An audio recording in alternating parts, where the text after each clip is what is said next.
everybody. I'm Sean Reynolds of Sportsnet, about to be joined by Ken Wiebe from the Winnipeg Free Press. We're also going to add in a little Sammy the Scarf action here, folks. But together, the first two of us are Kenny and Renny. This is the Kenny and Renny post-game show after, dare I say it, was this a statement game? Is this an S-word game? Statement game, everybody. Am I doing this right? You come in, you win a goal against you win a game against one of the best teams in the league, and it doesn't matter the circumstances, doesn't matter if you're making the playoffs, doesn't matter if you've lost 8 straight games against that team and you win one, you beat a good team. It's a statement game, right? That's what this is. Am I doing this right? Hey, you know what? You know that you're a good friend with someone and that person loves you if that person wants to bug you all the time. And Renny loves bugging the audience when they do stuff like that. Sometimes I love doing it because you can say little ridiculous things sometimes. But you know what? I love that you're ridiculous. That's what being a fan's all about. And let's take it away here, folks, on this game here tonight. I'm going to get right dirty right off the bat here, and I'm going to offer up the Pristine Roofing wake-up call to a ton of the comments that I'm seeing in the chat room here, starting with folks like, I think, where is it from Tracy here? There says, boo, that was a putrid effort. Where there's an earlier one here. Jets crap this game away. Hope it doesn't haunt them in the race for number 1 in the West. Helly not so sharp. Stanley either. This happened already this season against this team, folks. I get it. You take a look at the Utah Hockey Club and you see that they're not going to make the playoffs, and you see where the Winnipeg Jets are, and your team gets beat, and you automatically think that your team no-showed. But we've gone through this already. We've had this conversation about this team. We've had this conversation about this coach. Andre Tourigny game plans extremely well against the Winnipeg Jets. It is important to acknowledge this. Why is it important to acknowledge that the Utah Hockey Club, who aren't going to make the playoffs, their style, the way they play, challenges the Winnipeg Jets? Why is it important to acknowledge that? Because in that, you need to understand what it is they do to challenge the Winnipeg Jets. Because I'm telling you right now, if the Winnipeg Jets have, kind of like a little bit of a secret service or a spy department, they should be going around to all other 31 NHL teams and finding a way to get this game and burn the tape. Because what the Utah Hockey Club does that always challenges the Winnipeg Jets. You notice when the Winnipeg Jets try and break out quite often against a lot of other teams, what they do is on the weak side, they just fly the zone with their winger, park him by the opposition's team's blue line, throw the puck over there, and then right off the bat, it's like a magic get out of jail free card. That player goes in, carries the puck into the zone, waits for everyone else to show up, and now you get a free zone entry. Now you've got a little bit of time to work your magic.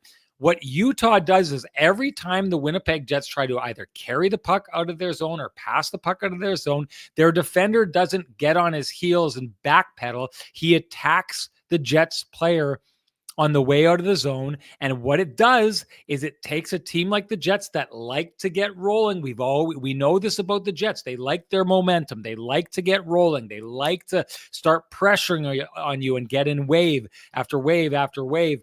Utah stops the wave before it ever starts. And when the Jets do get into Utah's zone and try and lean on them and grind on them, I've said this before, the Jets attack in a style where they're trying to force you to push the puck into a place where they're already going. They attack in waves, right? And so typically what teams do is when the Jets pressure them, that team will reverse the puck. And there's Brandon Tanev waiting. There's Mason Appleton waiting, right? Utah doesn't fall for that. Utah turns and either button hooks and does what the Jets actually quite often do, pass the puck right to the front of the net where they've got a guy waiting to break it out, or they just quite simply wait for the forechecker to kind of roll right past, because there's this expectation that with that forecheck, you're going to push the puck in a certain direction. So you're already going in that direction to try and get the puck. Utah is patient against the Winnipeg Jets when it comes to being in their own zone. That's why they're able to get out of their own zone against the Jets and not have the Jets roll on them the way we see the Jets do to other teams. They are the opposite of patient. They are urgent in attacking the Jets when they are coming out of their zone. This is a style the Winnipeg Jets were challenged by in all 4 games they played Utah this year. They won 2 of them. They lost 2 of them. But if you notice in those games that they played Utah, it's important to get the lead against Utah, because that way, if they stay on top of you, it keeps them from staying on top of you, because then they need to open up. They can't counterpunch the way that we saw them do a couple times here tonight. But all these people, I've said it before, it's arrogant to think that every time your team loses, that it's because they didn't have a good night or they didn't try. Go back, watch the past Kenny and Renny's on all 3 Utah Hockey Club games that they played this year. We talked about this. We talked about how challenging the Utah Hockey Club and their style is, and their game planning by Andre Tourigny is for the Winnipeg Jets and their style. If you're not recognizing it, you're poking your head into the sand, and that's no place for your head to be, which means, of course, it is time for the Pristine Roofing wake-up call for a whole bunch of you out there. And you know what that means. Time to give North End Rick the Pristine Roofing wake-up call at 204-981-6289. He's the guy you want down at your place for all your roofing, siding, and exterior needs. You can also call Pristine Roofing directly at 204-237-7663. You need a new roof. You need a little bit of a touch-up on the outside. Give your home the Pristine Roofing and Siding wake-up call. You will be happy that you did, folks. All right, Kenny's not ready to go yet, but I know a guy who is, a guy who you just heard the dulcet tones of, one Sammy the Scarf on the broadcast that I was, oh, shucks, I missed it. Hopefully I'll get to see Sammy next week. Good to see you, my man. Looking like $1,000,000. I think we'll see each other next week in Chicago. That's the expectation. It's going to take a goal by Alexander Ovechkin for me to get there. The way he's been going, I think we all expect that to happen tomorrow, if not, sometime earlier than that. But we've got a game to break down right now. What did you take away, just a blank canvas right now, on what you thought of the Winnipeg Jets game here tonight before we start digging into the grittier details? Not a great start for Winnipeg. I thought about midway point of the game, they started to pick it up a little bit. But there was some pretty good counterpunching going on by Utah. And an interesting comment, I was just listening to Sean, and one interesting comment that Andre Tourigny made this morning was like, don't forget the other team has a say in the game as well. And sometimes we forget about that because we're so just, focused on the team that we cheer for or root for or whatever else. Utah was good tonight. They deserved the win, especially early in the game. The first half of the game, I think they outplayed the Jets by a wide margin. The Jets kind of got a few saves from Hellebuck in that first period. Otherwise, it might have been over after 20. Having said that, they're a pretty good team. You can see that there's some pieces there. They have some more stuff coming. A lot of prospects on the way. So, yeah, they're pretty good. And you know what? I do have to say this because I'm seeing some of the comments. I was on with Sarah and Jamie this morning, and I told them I only reserved the scarf for Kenny and Renny. Having said that, it was a last-minute call to this game, and I didn't pack the scarf. But what I will say is this. I will appear with the scarf at least once more before the year is out. And it might be in Chicago next week. Oh my goodness! Well, let's make sure we don't get any deep dish pizza stains on that, Sammy. If you and I are going to head into that, the specifics of what you thought about what Utah did here, and I've talked about Andre Tourigny. And how he game plans for the Jets. I actually think that Andre Tourigny is a really, really good coach at game planning. And interesting, we're about to find out, because I've stated on this program in the past about how I think another team that does that and a coach that does that really well is Jim Montgomery with the St. Louis Blues. We don't have to wait long to find out how that turns out. But did you see something systematic in this game that you thought that the Jets maybe weren't able to get on top of? 3 things in particular. Their weak side D was super active, staying in the zone, pinching. Whenever the Jets they're pretty good at usually reversing the puck, getting it around, getting it to that offside winger, and then moving it to the middle and getting it out. But the weak side D for Utah was always down there, and so that took that away completely. That was one thing. I thought they were really good on the PK on their zone entries, but the PK has been a strong suit for Utah going back to the end of November. I think they're fourth best in the league in that department. And one other area where I thought Utah was really good is like their ability to quick counter. Like whenever the Jets turned a puck over, it usually ended up resulting in a shot on goal the other way and quickly. So those three elements to me kind of stuck out about what Utah was able to do against Winnipeg. Having said that, I think Winnipeg looked out of sync all night, like passes in skates, a couple of icing calls, some offsides, some passes that just they weren't quite on the mark. So Utah played well though. They deserve credit for what they did tonight. Winnipeg is a different team without the three guys. I think that's pretty evident, especially in the power play. Yeah. Well, I mean, not having Nick Ehlers is one thing, especially in a game like that when you're down and you need to get back into a game. We saw that very recently with Nick Ehlers. They didn't come back in that game, but his speed is so dangerous. He can kind of turn into a one-man show, and he ends up like either creating space, creating opportunities, drawing penalties, all those things you do. I agree with you 100%. On that. I do want it because we don't have Sam for long, folks. We only have him for before the clock turns. We don't want him turning into a pumpkin, but Kenny will be there to take over and dig into some of these themes a little bit more. So forgive me for jumping to a bunch of different themes. I just want to get Sam's take on the whole thing with all these. And I'll ask this before Ken comes in here. But when it comes to the Winnipeg Jets heading into this game, and the kind of golden opportunity that sat in their laps with an unexpected by a lot of people loss by the Dallas Stars to the Pittsburgh Penguins. Do you think that there was any way that played into the heads of the Winnipeg Jets, that suddenly there was a little bit of relief given that was not coming from the Dallas Stars for a long time? Finally, there was a little bit of relief, and maybe there did you see an exhale in the Winnipeg Jets game here tonight? Yeah, I think that's a fair way to put it. I mean, think about this. The franchise record for points is equaled. So 1 point, gets you over that hump. You're trying to put your stamp on the President's Trophy because that's only been done by 5 Canadian teams. I'm looking at the comments as we go too. Yeah. And then I'm looking at trying to clear out the division, right? Like here, 6 points is like, that's a nice margin to have. It's a little bit of comfort. It's a little bit of a gap there. So those three things, and then with Dallas losing, you're like, oh, we're just going to go and achieve that without issue here. And none of that happened tonight. So, whether it was an exhale or sometimes it's you just have that off night, and maybe that's the situation there. They just had an off night. They did not look like the team that I saw earlier in the year. No doubt. Okay, folks, we've made you wait long enough. Time to bring in the man with the best music in the business. He's ready to go. Here comes Kenny, folks.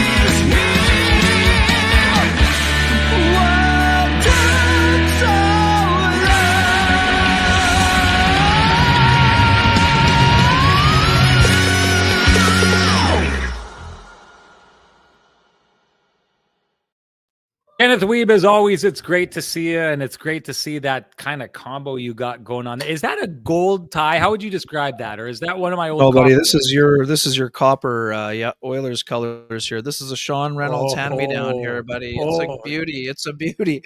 That's like the late 90s Oilers colors there. Yeah, the old copper. And, Ryan Smith special right here. I got some bad news to report. I'm going to have to be seeing Keto here. Full pants split here pre-game show. Yeah, happened to survive the post-game show, but our pal Cameron Penny from the Jets pulled me aside after our meal was done and said, "Hey, I'm not sure if you're aware." I'm like, "Oh, I'm aware. Yeah, no, I'm aware." I tried to limbo under one. I tried to limbo under one of those, Sammy, right behind us where the security folks were, and instead of just lifting up the old, there were a lot of police folks there, so I didn't really want to be in the way. But when I went down for the limbo, full split. So my goodness, yeah, tough night for me. Tough night. It's hard to wear the. Good thing I went and saw Frankie and the boys. Good thing I saw Frankie and the boys. It's hard to wear split pants loud and proud. I gotta say, it is like you need the hoodie. Tie the hoodie around the waist to cover the split. There you go. Ken, exactly. It's if there was a sign that said you got to go back, even though you were just there to Frankie and the boys, that's it. So if any of you folks out there, like Ken has done, like I've done in the past, let's be honest, we all get to this point at one point in our lives, end up splitting your pants because, the road has got to you or something's got to you. You know what to do. Head on down to Vittorio Rossi on Corridon Avenue. Walk in, loudly proclaim Kenny and Renny sent you. Ask for Frankie and the boys, and they will either darn those pants right up or they'll get you a brand new set of them. And you will look like $1 million.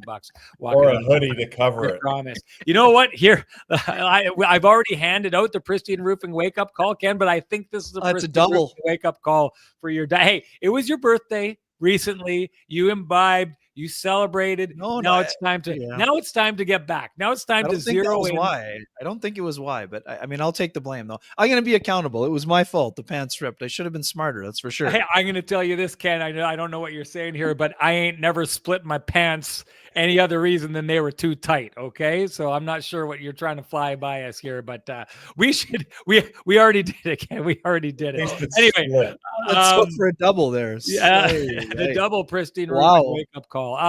Ken, let's handle this question quickly because Sammy's got to get out of here in the next 9 minutes or so. I wanted you to build off what he just did. I was out and about driving today. I was in Philly when I saw the news that the Dallas Stars ended up losing to the Pittsburgh Penguins, and I got a whole bunch of elated messages from Jets fans, and here we go, and let's go, and all this kind of stuff. And then all of a sudden this happens. Do you think that there's any chance that, with the scoreboard watching or maybe looking in the rearview mirror, it's like when you're playing Mario Kart and you see the guy behind you kind of hit a shell or hit an oil patch or something like that, and you're thinking, okay, things are fine, and now you're not looking ahead and you run into something on your own path? You think the Winnipeg Jets maybe had a bit of an exhale heading into this game?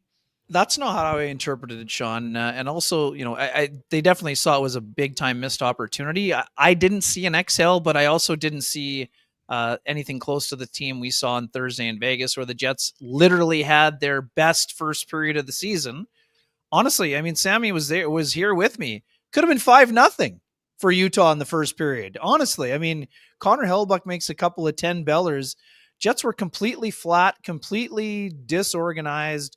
All of the things we're not used to saying about them. Their defensive structure was poor. They had no forecheck generated whatsoever, and they barely got to the inside at all in the entire game, entire first two periods. So I thought they were just flat. And again, there's no excuse to be flat. And Sean, we've talked about this all year long.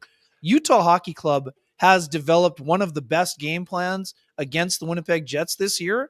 They boa constricted the Jets. We talked about this in the LA game. I mean, different styles than LA compared to Utah, but they absolutely did everything that the Jets normally do to the opponent when they're dominating them and getting all over them and all those things. And man, it just, it was not again, they played a good third period. Yes. But I mean, Sammy, the power play in the first, I guess they had a couple of good chances. Yep. Perfetti got robbed. Connor, I think, robbed Scheifele, but overall, special teams completely let them down, and they had no answer at 5-on-5 until the third when they dominated. So to me, I liked what I heard after the game, and we've talked about Cole's emergence as a player, both you guys, but his emergence as a leader, I mean, he just flat out said it wasn't good enough. We weren't ready. I mean, they knew that they had to be way better. They weren't, and Cole was he's talked about how big a missed opportunity it was and a chance to take a stranglehold. If the Jets go 6 points up, it's not guaranteed win night, but you allow yourself the ability to lose the head-to-head game on Thursday. Now, there's none of that. If Dallas wins tomorrow, the winner of the head-to-head on Thursday basically wins the division. again, weird things can happen, but that's my interpretation. And they're, if they lose on Thursday, they're going to look at this game as a massive, massive missed opportunity. But again, whatever, you're going to play a darn good team in the first round. But I mean, for a team that has its sights squarely on the President's Trophy, this effort just wasn't good. It did not measure up. They were not good enough until it was too late. So they're got to be disappointed. And I saw a lot of disappointment from, Cole Perfetti, definitely Mark Scheifele, and Scott Arniel, all of them. I mean, but as Scott pointed out, they're not waiting for teams to beat Dallas for them. They got to take care of their own business. But now in these next 5, you better take care of your own business, because next team up has just won 12 in a row and is the hottest team in the National Hockey League. I'm watching the clock count down like a doomsday clock here, because I know we're going to lose Sammy in the next 5 minutes here. So I want to get this on Sam, because I want to know what you've seen from Cole Perfetti as he's emerged here. Now, I'll just kind of go through it quick, and the audience knows this because we've talked about it lots on the show, but seemed to be a little bit lost for a little bit there. And it's similar to last year. Looked like this year was playing out like last year. And then all of a sudden, he just kind of seemed to go from that player who was popping up and getting a whole bunch of points in easy games and disappearing in the hard games and then disappearing for stretches at a time, to just being this really responsible, great board work player, fighting, getting pucks along the boards, winning battles, using that IQ, then all of a sudden adding like a gritty offensive element to his game. And then if you saw that goal that he scored recently, now adding that kind of flashiness that he had was capable of. You had, you've got your own projections of players when they're coming into the league, but I know that you were high on Cole Perfetti right from the very start. I was starting to think that this was a Sammy miss on this player. And now all of a sudden, all the things that you said about Cole Perfetti look to be coming true. What do you think has happened that all of a sudden it just seemed to click, and he just added plank after plank after plank to the platform of a super solid game? I think it's health. I think it's confidence. And I think he's finally earned the right to be able to make mistakes. So, going back to the start of his career, he gets injured for some long stretches in the first couple of years. Last year, I know Scott talked a little bit about a post All-Star game slump that didn't allow him to really compete the way he wanted to in big games. So in those 3 instances, you have a ton of adversity in which to overcome, but you're still a young player. Also, as a young player, you have to understand that you got to earn your stripes. Like Cole Perfetti was only ever going to be a top 6 player to prove his most effectiveness. When you're young, you're going to get some sniffs in that area, but you got to find your way through working through the bottom 6 to be able to get your opportunities to play consistently in the top 6. So for me, it's like, okay, now he's healthy. Now he has confidence. Now he's allowed to make some mistakes and not look over his shoulder. Is he going to get bumped down? Is he going to get benched? Is he going to get sat down for a little bit? He's at a point in his career now where he knows he has to make fewer mistakes. He knows he has to manage the puck better. He knows now that he can lean on his skill and his smarts to be able to go and make plays and produce offense. But you can't do it at the cost of what happens at the other end of the ice. He is best served as a player who you want to have the puck in the offensive zone and be a good enough guy in his own zone to get it out so that he can go to work down there. So I see the coaching staff having more confidence in him. I think he's earned that right. I think the adversity has helped him out, but now he's a persistent, kind of resilient guy who understands how his game is best suited at this level. And that takes time. And it takes time with just about every other young player that comes into the league, except for the phenoms like the McKinnons and the McDavids. Sammy, we really appreciate you stopping by. I know you got to get by to eat. Hang on. You got something to do. I'll stick for a minute. Sorry, just last one here. Waiters, where do you stand on the Hellebuck for Hart debate here, Sammy? Well, interesting that the only 2 goalies that have won the outright titles in all of the goalie categories are both cup winners, not necessarily MVPs.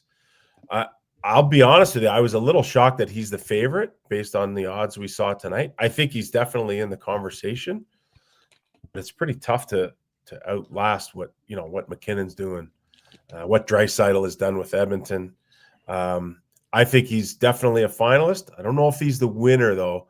Let me see how the rest of this year plays out. It's going to look a lot different for his hopes if the Jets don't win the division.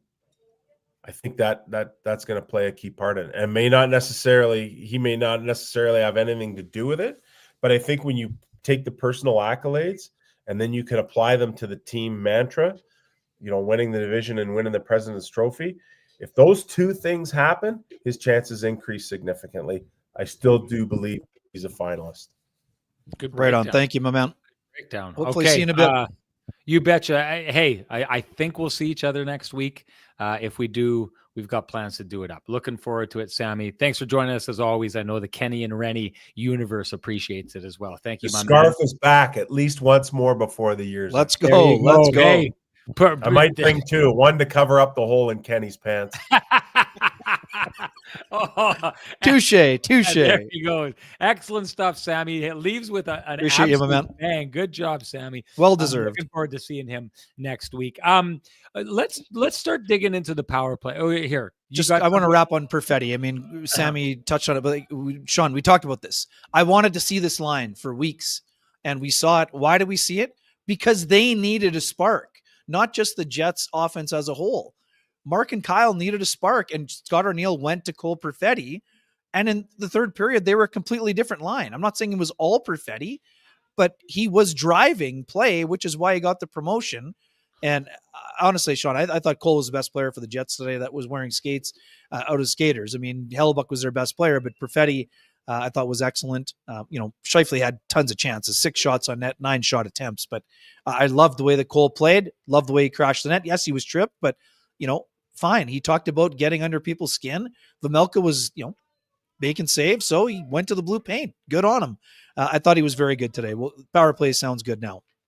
Okay. Before we get there, I just got lulled into a conversation by the chat room here. And you know what? I'm going to give this the Flame and Comfort hot take because I just think it's actually it's a good conversation. It's a good question to be asked here. Where Chase Charney says, tonight was a massively blown opportunity. Elite teams don't lose to Vancouver, Buffalo, and Utah over the final 5 weeks. This team has had way too many fraudulent outings since the deadline. Now, this is not a perfect comment. It's a flawed comment. The Dallas Stars just lost to the Pittsburgh Penguins, who are going nowhere this year.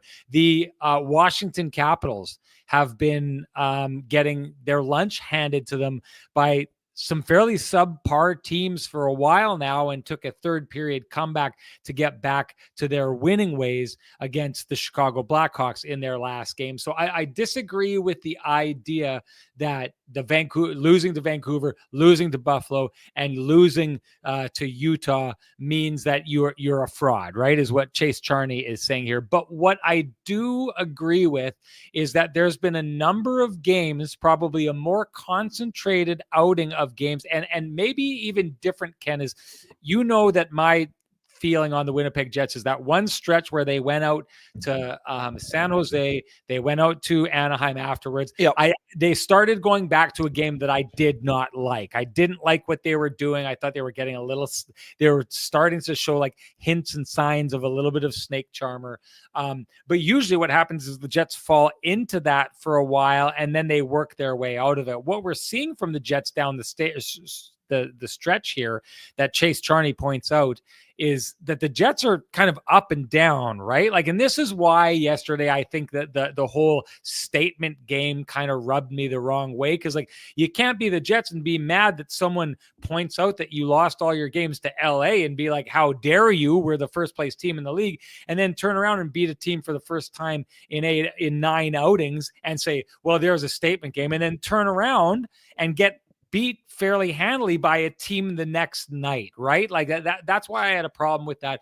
But just because they started the conversation, and we'll get into the conversation afterwards, I just want to make sure that I give the Flame and Comfort hot take for the great conversation that it has created here, that it has sparked here. Would you say? Good Ken? one, Sean. Good one. I would say. Actually, I wouldn't say, but you would. I just did. I would did. also so say. let's just I would on. also say.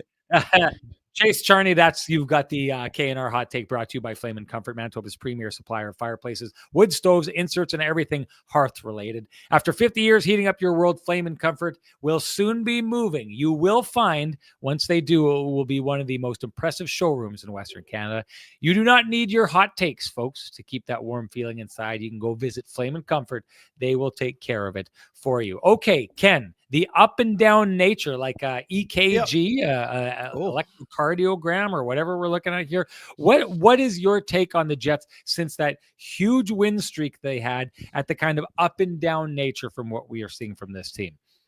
Yeah, I mean, I understand the Jets would they like to blow the doors off every team down the stretch? Of course they would, but for the most part, I don't see red flags. I see caution. I see caution lights. I see if this is I'm not a NASCAR person, but if this is a NASCAR race, there's yellow flags going up. I don't see red flags for the Jets.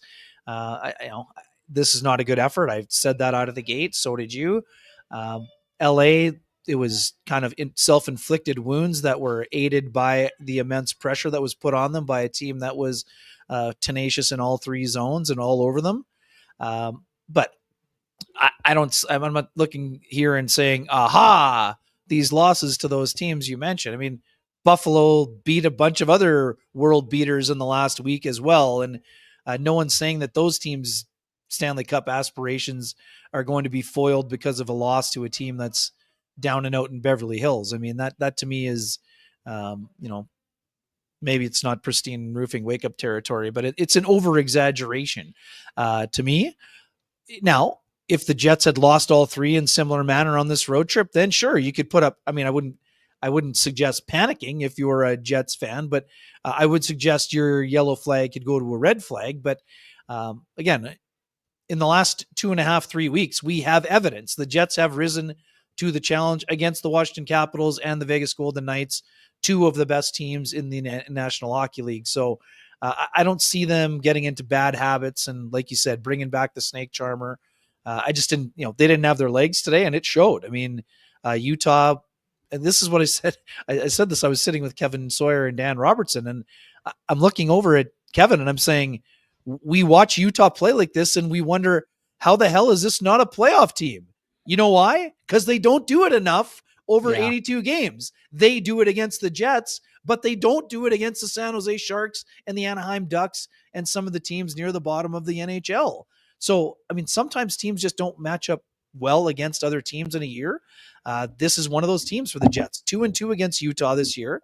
Yes, they had more trouble with the Kings, 0-2-1, but this team played incredibly hard against them, and they made life miserable at times. So, again, I don't see it. Sure, I'm just going to put it simple. I see some caution.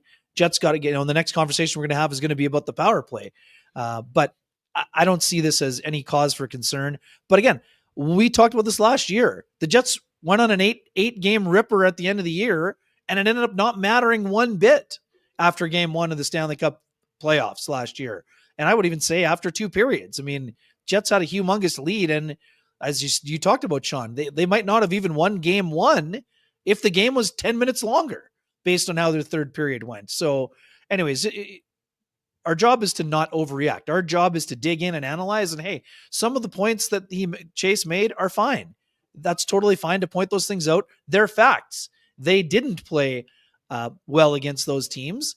Got goalied for sure by Reimer. And, you could argue that, the one game against Vancouver, the goalie had a massive edge, but I mean, that happens over the course of 82. So, but having said all that, Sean, guess what? We've talked about how the Jets have responded to tests. Well, you got the best team in the NHL, or the hottest team in the NHL, coming into your barn on Monday after a lousy two periods against a team that most people in that room would have said they should have beaten in order to get a 6-point cushion. So again, we're gonna be finding out all kinds of things about the Jets down the stretch. We know they're going to play the Edmonton Oilers, the team that went to Game 7 of the Stanley Cup Final. They've had plenty of bad losses in the last month also, but they're not. No one's saying that they're done here. So the Jets have proven over the course of this season that they're a legitimate contender. This is people who bring this fraud squad commentary. They haven't been watching this year. You're picking nits for a team that still sits atop the NHL standings. Do they have some warts? Do they have some flaws? Of course they do. Every team in the NHL has flaws. How much will your flaws be exposed when the big games matter? That's what we're going to see from the Jets and for every other team that's going to be among the 16 that thinks they can win the Stanley Cup. Do you see red flags?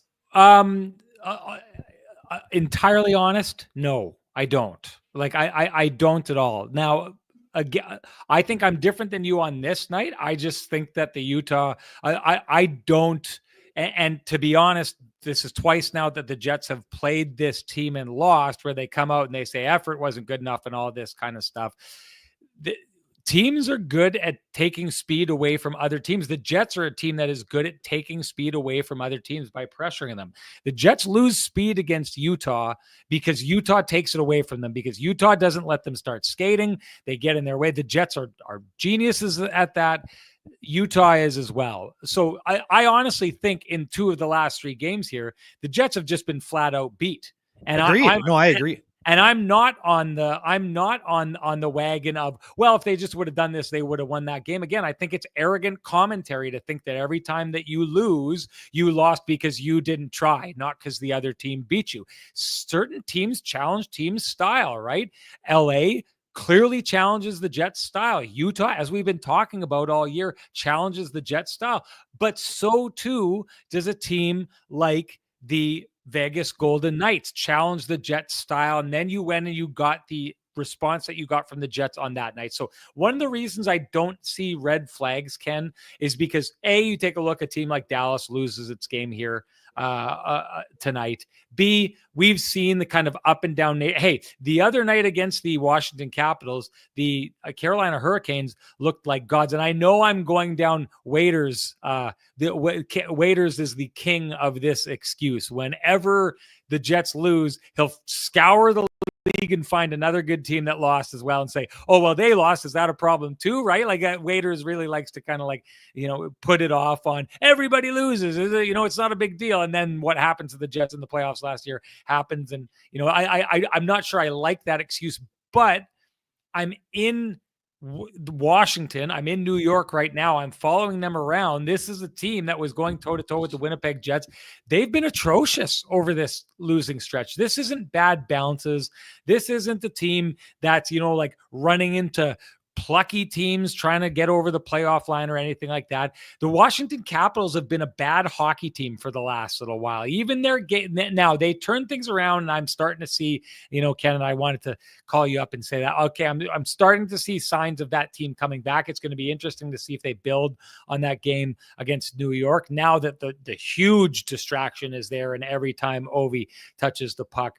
But the one thing that we've seen from the Jets for the most part is those games where we looked and we were like, okay, the Jets have to have a response in this game. The Dallas game was won. They had it. The Golden Knights game was won. They had it. We've seen that over and over again, and we still see that down the stretch here. I think when you're getting to this point, you're in the playoffs. And yes, the Jets have something to play for because Dallas is right there. And I do think there's a little bit of an exhale here by the Winnipeg Jets on this night and thinking, okay, well, thank you, Pittsburgh, for taking care of that. We'll just go take care of this. So is that a mortal sin? I don't think so. And the one thing, I had a fan get a hold of me and ask me questions about the Dallas Stars. And my response was, I'm not concerned about the Dallas, because that person was trying to say the Dallas Stars just keep barely squeaking by bad teams, right? Go look at the Jets' history of this season. There's plenty of times they just squeaked by teams that look like they are bad teams. But they did so often in the middle of a winning stretch. And the fact of the matter is they just keep winning. They just keep getting over the line. I've said this in the past. I think Dallas, I think Florida, and I think Edmonton Oilers are the premier flip the switch teams in the league. Like, that when it comes down to it, they're going to find their game. Hey, Edmonton 2 years in a row absolutely falls flat on their face out of the gate, but they're going to make the playoffs. They're going to get there. They're going to turn it on. The Winnipeg Jets, I've said this notoriously over the years, are that team that when their foot slips off the gas pedal, they can't seem to find the gas pedal again in the dark, right? And that's been an issue with this team. What I see here down the stretch is, yes, the Winnipeg Jets are sometimes not having their best game against teams. I don't think tonight is one of those games. I think they got beat tonight, period. They went out and they got beat tonight. They didn't have their best that first game that they played Vancouver, though. I didn't like their game against Buffalo, even though Buffalo's on a bit of a tear. That was a sloppy game, and Buffalo allowed enough easy goals that the Jets should have been there in that game. But what I am seeing from the Jets is something that I'm not sure I've ever seen from them before, and that's that ability to take the foot off the gas pedal. And when it's time to thread the needle in between trains, they step on the gas and they thread that needle. So I don't see red flags, Ken. I see that we're getting to the end of a very, very long, hard season in which the Winnipeg Jets and other top teams have had the pedal to the metal. And sometimes it's just human nature to be taking the foot off. I'm not concerned about taking the foot off it. I'm concerned about the ability to find it and put it back on. No, and I mean, that's what the playoffs are all about, Sean. And we've been talking about this for years. The Jets have not responded well to adversity in the playoffs, right? They start well in a series, and then, they've been gentlemen sweeps the last 2 years, and there haven't been a lot of responses to losses since 2019, quite frankly. So that's something they're going to have to change if they want to go on a run. But again, what they do in games 75 and 80, 81, that's not going to change what happens when the chips are down. You prepare yourself as best that you can for those moments. But if they ran the table now in the last 5 games, that's not going to tell you if they can respond to getting punched in the face in a playoff series, is it? No. Right. Yeah. Okay. So I wetted Kenny's beak with the playoff talk, the power play talk. He wants to get into it, so let's watch him feast, folks. Well, just briefly, I mean, yes, there were a couple of great chances. And Perfetti's chance from the slot that was set up by Kyle Connor, Sean. I honestly, it was in our end. I think it hit the inside of his blocker, like off of his finger. So it wasn't a traditional save where he was in perfect position. It was vintage Vejmelka athleticism, kind of flailing his arm and making just a ridiculous save. So, I mean, yes, they had a couple great looks at that time, but Sean, the Jets power play has just not been good enough. It's been, I don't have the numbers in front of me, and yes, they got one on the 4th chance. That's something they can feel good about. But if that power play goal comes early in the game after they gave one up, they had a power play within a minute. So they had a chance to pull back and get moving. And then, when the game was still 2-1, they had a chance as well. So for me, again, you can get momentum from power plays even if you don't score. But up until that point, I just didn't see enough urgency on those power plays, Sean, the early couple. I mean, yes, there were a couple that looked good and they got one late. And man, before Scheifele's goal, both Connor and Perfetti had ridiculous chances that looked like they were going in. So yes, they can feel good about that, Sean. But we know this. The difference between rolling a 33% power play and a 15% power play, hey, I'm not great at math, but if you're operating at half of the capacity or less than what you were for the majority of the season, now you're putting pressure on 5-on-5, your penalty kill, and your goaltender. So those are 3 things that all go together. It's not just the power play not operating at a top ranked, efficiency rating like they did for most of the year, but now you're kind of middling or middle of the pack, or even kind of bottom third. And this singular block, they're among the bottom third in the league. So again, it's not to say that the power play has fallen apart and they've forgotten what to do, but they're not producing at that same level. And I didn't see a ton of, momentum building outside of, like I said, that one sequence in the first 3. Yes, Julie Sue, power play still 29% before tonight. That's an exceptionally high number and a great number. But as Chris Thiessen points out, 27 since the break. That's a big difference, 1st to 27th.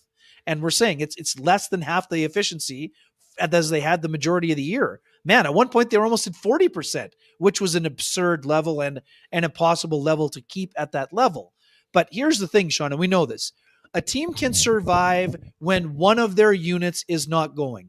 If your penalty kill is not going, they can bail you out with the power play. If the power play is not going, the penalty kill can go on a ridiculous run, not give up anything like the Oilers last year when they got on the magic carpet, right? But it's tough when both of those units are not operating at least a B to B plus level, because it just puts so much pressure. Goals are so hard to come by in the Stanley Cup playoffs. So you need to have one of those units, preferably a team would want both units operating at a peak level. Now it's hard to do, but you need at least one of them going really well. And Sean, prior to tonight, their penalty kill had been much better. And it was at one point on the trip was 14th. So, I mean, that's a big difference from being in the bottom third. But again, I just think I like the movement. I like what they've done. We haven't really talked about it much. Scheifele back, either down low or in the pop position. They had a lot of rotation. With Ehlers out today, and folks, for you wondering, Jets didn't have a morning skate today, but Nikolai Ehlers is a legitimate day-to-day. It's the first shot from Nick Hague off his foot that is bothering him.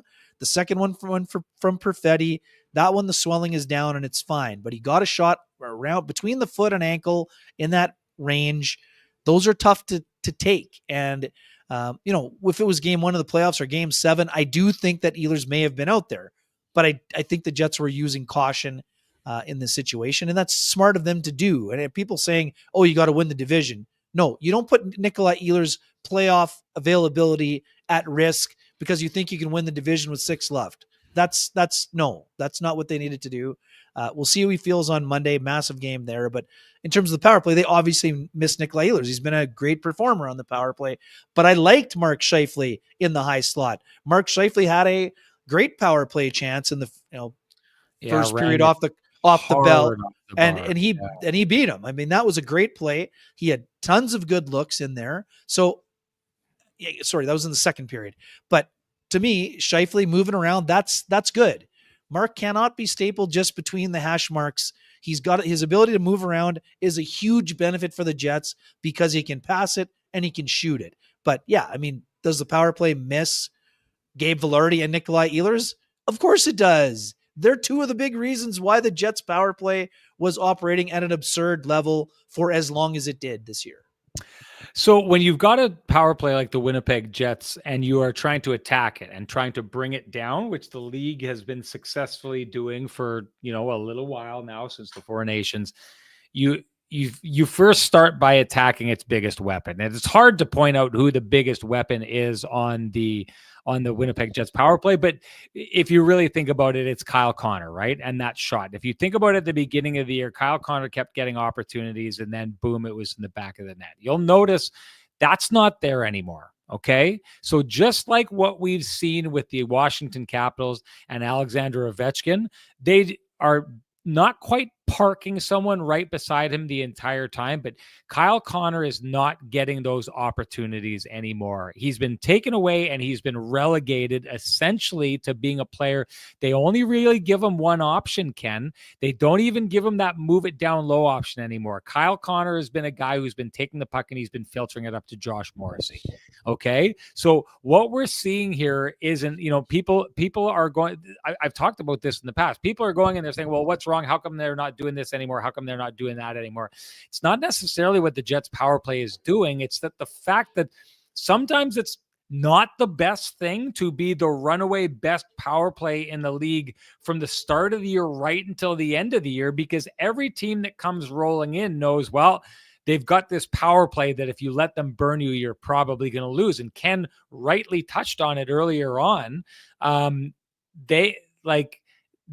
The Jets were winning games consistently off of their power play. So the opposition has to find a way to take that away. And they've done so by focusing first on Kyle Connor, filtering it up for Josh Morrissey. Now they're saying, hey, if you want to take shots from the point, that's fine. Go do it. You're going to get your goals there. We don't think that you're going to get them as consistently. One thing that started happening when they started taking Kyle Connor's goals away is exactly like Ken talked about the two guys that they're missing, Nikolai Ehlers and Gabe Vilardi. Those two players started doing a real good job of they would just get those puck down low to those two players, and then they would swing it back and forth from one side to the other. they are clearly missing Gabe Vilardi's net front presence. And I went on the record and I said early when Sandberg was out, he was going to be probably the most challenging loss that the Winnipeg Jets had to injury. You could not expect that. Now it was great because when he was gone, Alex Iafallo went out and I believe he had an early power play goal and he had it very much in a Gabe Vilardi style. And everyone, okay, well, there you go. How great it is to have that weapon that you can move up there. The issue between players who are capable of doing things is the really, really great players are capable, but they do it consistently over and over and over again. The power play is clearly missing Gabe Vilardi's consistency. It's a problem to not have him. And I think what that's doing is as you've moved players up off that second power play in an effort to, get the first power play going, it's hampered the effectiveness of both. I almost would have liked the idea of them keeping the secondary power play unit intact and allowing them to still come second off the bench, but have the consistency that they had because they were a dangerous power play rather than messing with both to try and create one, bring different now. That would require the idea of bringing a player like Mason Appleton onto the top power play, or maybe even an Adam Lowry onto the top power play to play the Gabe Vilardi number. They tried that in the past. Paul Maurice tried that in the past. Lowry's great. He's big. He's strong. He can put the puck in the net, but nobody or very few people in the league have the kind of hands that Gabe Vilardi has in tight. And as good as Adam Lowry is, he does not have those kind of hands. So that answer just isn't there. There's not a lot you can do here, but to me, this is half the Winnipeg Jets personnel is hurting them, but it's half the idea that the league is finding ways to take away the more dangerous options traditionally of the Winnipeg Jets power play and leaving them with less and less to succeed with. Being first in the league, power play, anything else means that a lot of teams start watching the tape on you to try and break you down. The Winnipeg Jets power play is getting broken down by the opposition. Okay. Yeah, you nailed it, Sean. And just sorry, one quickly. Dan Robertson was sitting beside me, and this I was unaware of. Last power play goal by Kyle Connor, December 23rd against the Toronto Maple Leafs. December 23rd. He's one of the best goal scorers in the National Hockey League. And as you mentioned, they've essentially put a guy beside him and taken away his one-timer, except the odd one that gets taken away from distance. So they got to find a way to make it a little bit more dangerous. And to your point about Vilardi, it's 100% accurate. One of the guys who tips pucks almost as well, or maybe even better than Vilardi is Nino Niederreiter. So that would be maybe the other potential guy you try in that role, right? His ability to maybe get retrievals and tip pucks if you can get the shots going. That would be my other. Again, Davis Payne does not need my help, but Nino's a guy who's had a lot of first power play minutes over the years, plays a lot of different roles. Maybe net front presence could be a way to get going a little bit. Again, Alex Iafallo gets going as well too, right? I mean, Alex gets to those areas also. Okay, I want you to give Sweet Lou a shout out. You bet. For folks who have realty needs you'd like to have met, whether you're buying, selling, curious about what that house on the corner might be selling for or listed at, contact our main man, Lou Ferlin at Royal LePage Dynamic Realty, 204-791-9971, or at the office, 204-989-5000. His email is lou@louferlin.ca. That's LOU at LOUFURLAN.ca. Lou Ferlin, excellent realtor, excellent human being, and excellent supporter of the community, including this podcast. And I think that it paid off for Cameron from the Jets, Ken, to give you a heads up about having ripped your pants, because that could have been like a... Oh, no, I already knew, but I still appreciate the shout out. Yes. It's hard to not know you've ripped your pants. It gets a little drafty sometimes, like as the sound also. The sound of it was impressive, but regardless, it always pays off to let someone know if they've ripped their pants, folks. So if that happens in the future, if you end up hanging around Kenny or Renny in the future, just be on the lookout for that, because we're a couple of pants ripping kind of guys here. So hey, if you're looking to pay off high interest credit cards or debt, we suggest you go talk to our friends at Cambrian Credit Union about their payoff loan. They can show you how taking out a loan to pay off your debt actually gets you debt free faster, and you can save thousands of dollars. Go to cambrian.mb.ca to book an appointment online. Ken, Johnston Group got you covered. Play of the game. What do you got? There's a play texted you it. It was Josh Morrissey in the third period. Made a really good play. I think it was Nick Bukestad in the slot available. He thought he was getting a one-timer in the slot, and Josh just nice little play, subtle play with his stick to get it down and break up the play when the Jets still thought they had a chance to come back. Okay, that's good stuff. And that is our Johnson Group, the Kenny and Renny OGs. Got you covered play of the game. And hey, do you run a small business in Canada? You can look to Canada's #1 employee benefits plan, Chambers Plan, to give you a competitive edge. Chambers Plan is the simple, stable, smart choice for over 30,000 businesses countrywide. Visit chamberplan.ca to learn more. All right, moving on to the keg save of the game, Ken. Yeah, for me, it's still first period, Sean. I know there were some beauties later for Hellebuck, but his save on Nick Schmaltz was absolutely bananas. He made the initial stop and then had to just extend his left leg. Schmaltz thought he had the entire net, and Hellebuck somehow pushed over, extended his pad, and just got it stretched out enough to make the save. And that's what I said. I mean, it could have been 5-0 in the first. That save allowed the Jets to feel they were still in the game. And, that was Hellebuck of old, kind of a little bit more under siege in the first two periods and, did his part. I mean, I don't think you love the Stenlund goal. It's from distance. Bad line change by the Jets. But again, I thought that Hellebuck did his part to allow the Jets to try to mount a comeback. But, again, they just weren't good enough in front of him. And again, Hellebuck probably needed that Stenlund save. I know, yes, it's off the post and in. But again, Connor's an elite goalie. I think if he's looking at his own assessment, that's one he's got to have, don't you think?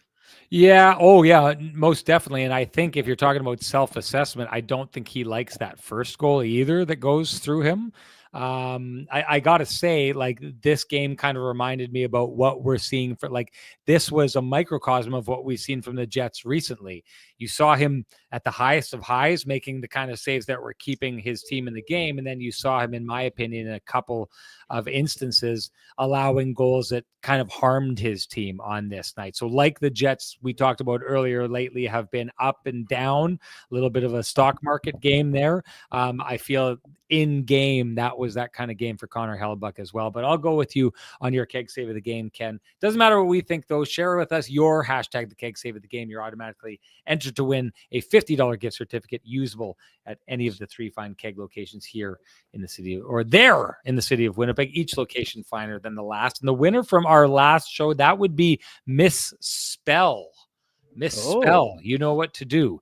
Direct message me at SN Sean Reynolds. Send me your full name. Send me an email. I'll have the fine folks at the keg send you a $50 gift certificate usable at any of the 3 fine keg locations in the city of Winnipeg, each location finer than the last. And that brings us, Ken, to our TCB lamplighter. What do you got? Yeah, to me, it's got to be the Hayton goal. Both for the passing play from Keller to Gunther to Hayton, but also just for the time, everything about it. It's 57 seconds into the second period. Jets had already given up one on the power or on the penalty kill. So for me, that the timeliness, again, we're talking about the Jets early in the year. Jets have a power play. They're up 1-0. They get a goal like that to kind of put the other team at bay. And today it was Utah doing that to them. So that's why I'm going with the Hayton marker. Yeah, you know what I saw? I see a lot of players when they get an opportunity in front of Connor Hellebuck, there's almost a little bit of panic. There was no panic in that. The way that he took that. Connor Hellebuck almost has that puck, but it's a calm, cool, collected play by a player in front of the net there who did not have much time and yet carried out like he knew exactly how much time he had. So I agree with you. That's the TCB lamplighter of the game. Doesn't matter what we think, though. Share with us your TCB Lamplighter of the game. You're automatically entered to win a frosty, delicious 8-pack of Lamplighter Amber Ale brought to you by our friends at TransCanada Brewing Company. If you can't wait for Kenny and Renny to gift you your 8-pack, you can always head on down to 11290 Kenniston and join them in their tap room at TransCanada Brewing Company, where they've got plenty of beers in the fridges there, lots on tap, great food, and a great environment, as Sean's babushka cloth is about to find out. Sean's amazing cloth. You know what to do. Direct message me at SN Sean Reynolds. Give me your full name. Give me your email, because you are the TCB Lamplighter winner. And if you do those things, I will send you a voucher for a frosty, delicious 8-pack of Lamplighter Amber Ale brought to you by our friends at TransCanada Brewing Company. You're about to find out Sean's babushka cloth. It is the nectar of the gods. That's it for us, Ken. I am quickly. hoping... No, hang on. Unless you did it in the opening, you got to tell folks what it was like to be in the building for Ovechkin tying the record. Oh quickly. boy. So it's interesting because there were 6 goals, right? Like I have to go on the road and I'm like 6 goals that I have to be there for him to break the record. So if I'm being honest, like that's a grind. They don't have one back-to-back game. So every time they play, it's game, hop on a plane, fly, game, hop on a plane, fly. So it's been Minnesota to Washington to Boston to Carolina, back to Washington, in New York here today. After we're done here, it'll be back to Washington, Columbus, you know, it's all over the place. Right. So part of me was not appreciating this, right? And then you got into that building and it was just so interesting because before I went live, before the show into Hockey Central, I was talking with some people and there was just such a certainty, Ken, that he was going to make history that night. People were certain of it. And I didn't think so. And you know what? I talked with Ben Fromstein, the PR guy from who I should see next week if Ovi takes care of his end of things, for the Chicago Blackhawks. He didn't think they were scoring either. And then just like right out of the gate, he scores. That place went absolutely bananas. But there's something different about it, Ken, because it's like you can imagine we've been in Winnipeg when there's been big goals scored in the whiteout, and we know what it sounds like for a crazy intense building to go nuts. But there's something about that like you score and it's like I can tell you right this, in Winnipeg, all Jets fans do the same thing. And it sounds different in buildings. Like when people score, it sounds different. In Winnipeg, everyone at the same time yells, yeah. Yeah, it's just this big giant. Yeah, it's not like that in every building. Like a lot of times it's different sounds. In Winnipeg, it's a definitive 15,000 people at the same time yelling, yeah. They yell yeah too in Washington, but it's like a yeah, and it's like this, and it's like it's as high as it gets, and then it just stays loud. But when they score in Washington, and when Ovi scores, they scored, so it's the yeah, but there's a lot of people who don't realize when it's the goal goes in that it was Ovechkin who did it. So there's kind of this yeah, and you think it's as loud as it could possibly be, and then it hits this next frenzied level when Ovi starts celebrating and people realize it's another one. And it's people really like the one thing in Washington is they all really feel like they're a part of it. And Washington, if you think about it, like the Capitals weren't like the biggest deal in town. I was talking to a lot of the people now. They think that, I'll tell you this, they say the same thing in Chicago. Everywhere you go outside of maybe New York with the Yankees, like football is the big show. That's not necessarily true in Tampa. I was actually told that in Tampa, like hockey's the number one thing, but football is usually the number one thing. So the Commanders are number one, but the guy, a lot of people were telling me like the Caps are number two, and it's Ovechkin who's done that. Ovechkin has made a hockey town out of a non-traditional hockey town.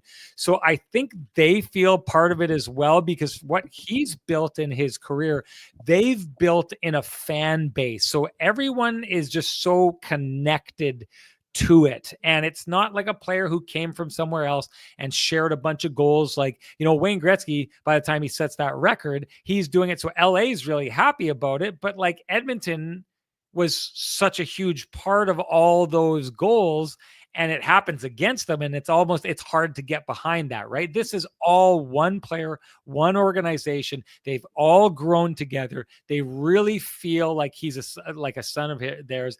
And the fact, Ken, that I've gone out on the road for 5 games, and he scored 5 goals is insane. It doesn't make sense. This shouldn't be happening for anyone, never mind a 39-year-old player. The greatest goal scorer in the history of the game should not be peaking as a goal scorer at the age of 39 as he chases down this record. It's uncanny. It doesn't make sense. And because of that, the story and the absurdity of it adds to it.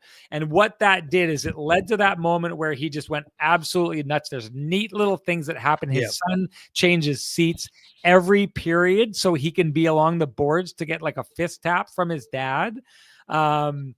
His mom was in the building. Shut it. You could tell it was emotional for him. The whole thing about him refusing to go on the ice and break the record with the empty net, that is like miles of respect for a guy who's going to do that. I thought Gretzky was hilarious afterwards when he said, man, I'll take all the empty net goals that I can get afterwards. But I'll say this, Ken, and this is the thing that I'm really interested in looking forward to now. After he scored to tie it, every time he got on the ice, that place went bonkers. Every time he touched the puck, it started coming unhinged. And every time he shot, it felt like someone had released a nuclear bomb that was about to go off. Imagine a nuclear bomb hitting a city and it doesn't detonate. It's like you're bracing for this like insane impact and it doesn't come. That's what every shot of his feels like at this stage. And that's what it is going to feel like now for every shift he takes, every time he touches the puck, and every time he shoots. The electricity in that building was nuts. I remember the Wayne Gretzky goal score with the tippy tap dance, the tiptoe dance afterwards. And I remember being a young kid and a fan and what that meant to me. I finally clued in, and Grinch reporter Renny, who's just like, no, let's just put the blinders on and cover this normally, is taking in the gravity of the moment and the gravity of being there for that moment. I love it. And Sean, honestly, the slingshot chance on Knight in the slot, it was nuts. First, it was nuts when he had the kind of partial breakaway. I think he panicked, right? I mean, and normally he shoots that bar down as soon as he gets it. And then he just kind of ran out of real estate. But the chance from the high slot, it looked like it was going in. It was a ridiculous save. And that's Spencer Knight saying, you know what? You might have tied the record, but I will not be the answer to a trivia question when you get a hat trick. Yeah. Just everything about it. Awesome. I've been in that building a few times in the playoffs. It's bonkers. I love that rink. It's a great fan base. And like I said to you a while ago, I am super happy for you. This is something that you'll be telling your grandkids about for a long time. And hey, sooner he breaks it, the sooner you make it home. So there you go. Maybe I'll be there for Monday night. Wouldn't that be something? The way things are going, that's crazy. Anyways, want to thank everybody for showing up. Good outing for, I know that the losses are hard for some people. We had a good outing here tonight. We always appreciate everyone who shows up and everyone who tunes in afterwards. Thank you for that. Great job here, Ken. Way to go. And great job by the chat room as always. And I just want to say this before we shut this down. If you appreciate the conversations happening in this space, we implore you to appreciate our sponsors who fight to keep the conversation going in this space. For us, that's Vittorio Rossi, Pristine Roofing, Cambrian Credit Union, Sweet Lou Ferlin, Flame and Comfort, the Kenny and Renny OGs at the Johnston Group, the Keg, and of course, TransCanada Brewing Company. Thank you to them. Thank you to all of you. We will do this again after the Jets play a banger of a game I am expecting against the St. Louis Blues on Monday night. Talk to you then. Bye-bye.